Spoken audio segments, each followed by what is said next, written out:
తెలంగాణ జాగృతి అధ్యక్షురాలు కవిత మాట్లాడారు మీడియాతో, ఒకసారి చూద్దాం.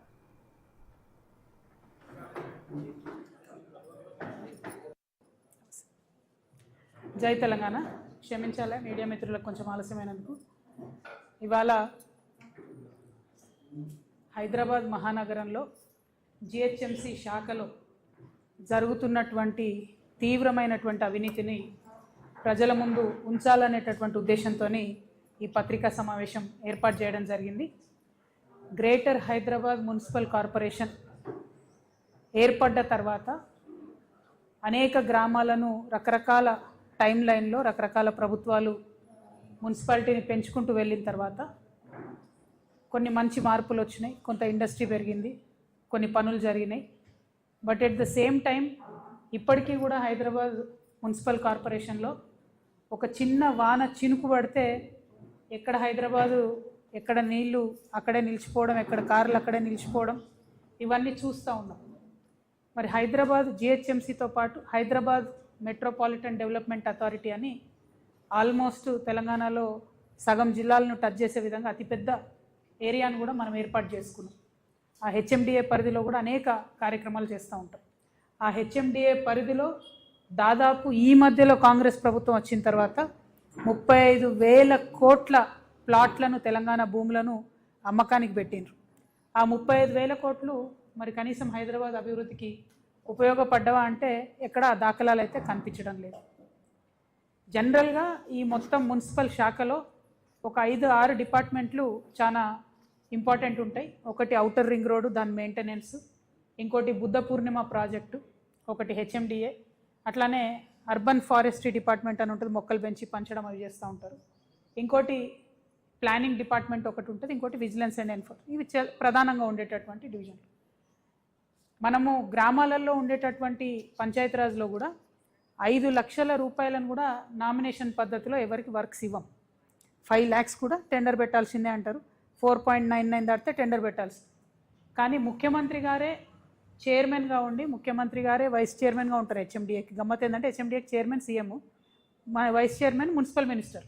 ఇక్కడ ఈ 2 సీఎం గారే కావడంతో ఆయన్నే చైర్మన్, ఆయన్నే వైస్ చైర్మన్, ఆయన్నే రాజు, ఆయన్నే మంత్రి. అయినప్పటికీ ఈ అర్బన్ ఫారెస్ట్రీ డిపార్ట్మెంట్ ఏదైతే ఉందో, మొన్ననే సీఎం గారు వెళ్ళి ఓపెన్ చేసిన ఈకో పార్క్ రాజేందర్ నగర్లో, కోత్వాల్గూడలో 50 కోట్లతో ఈకో పార్క్ చేస్తే ఆ 50 కోట్లు కూడా నామినేషన్ బేసిస్ మీద ఇచ్చిన వర్కే. అది ఈ గవర్నమెంట్ చేస్తున్నది ఏం కాదు. బీఆర్ఎస్ గవర్నమెంట్ ఉన్నప్పటి నుంచి మా దగ్గర ఆర్టీఐలో 2017-18 నుంచి డేటా ఉంది. 2017-18 నుంచి మొన్న 2021-22 వరకు బీఆర్ఎస్ హయాంలో 485 కోట్ల రూపాయల వర్క్స్ నామినేషన్ కింద ఇచ్చారు. అంటే ఏం లేదు, వాళ్ళు ఎవ్వరు కూడా మళ్ళీ సర్టిఫైడ్ కాంట్రాక్టర్స్ కాదు, మొత్తం ఆ 17 నుంచి ఇప్పటి వరకు ఇచ్చిన వాళ్ళు కూడా అదే ఒరవడిని కొనసాగిస్తూ ఇప్పుడు వచ్చినటువంటి రేవంత్ రెడ్డి గారు కూడా 2 సంవత్సరాల్లో 1148 కోట్ల రూపాయలను నామినేషన్ బేసిస్ మీద ఇచ్చేసారు. అది నేను చెప్తలేను, ముఖ్యమంత్రి గారు స్వయంగా చెప్పిందే. నేను 1148 కోట్లు ఖర్చు పెట్టినా అని చెప్పి ఈకో పార్క్ ఓపెన్ చేశారు, ఆయనే చెప్పింది. ఈ మొత్తం 1148 క్రోర్స్ కూడా కంప్లీట్గా నామినేషన్ మీద ఇచ్చారు. This is against Telangana state financial code section 173. Telangana state financial code అని ఉంటుంది, దానికి అగెన్స్ట్ ఇది. ఇట్లా నామినేషన్ పద్ధతిలో ఇవ్వడానికి లేదు.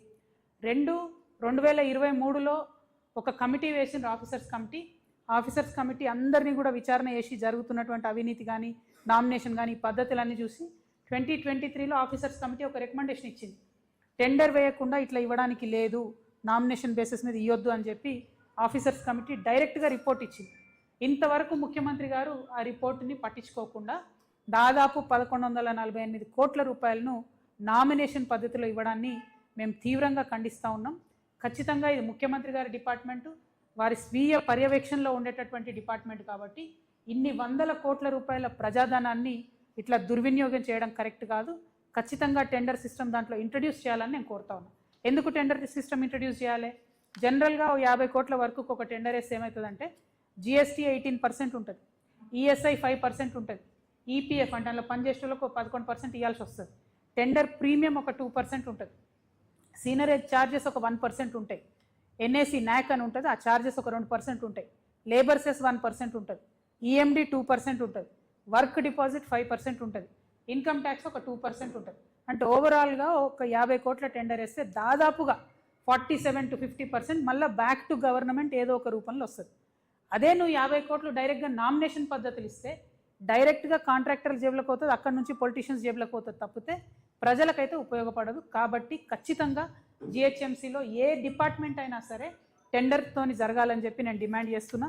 ఎందుకంటే ఇంజనీరింగ్ డిపార్ట్మెంట్లో at any given point of time 10 నుండి 15,000 కోట్ల వర్క్స్ అవుతూ ఉంటాయి. కాబట్టి నేను డిమాండ్ చేస్తూ ఉన్నాను. అదేవిధంగా ఈ నర్సరీ డిపార్ట్మెంట్లో ఎక్కడైతే అవినీతి జరుగుతుందో ముఖ్యమంత్రి గారు ఈ 1,100 కోట్లు స్పెండ్ చేసామని చెప్పి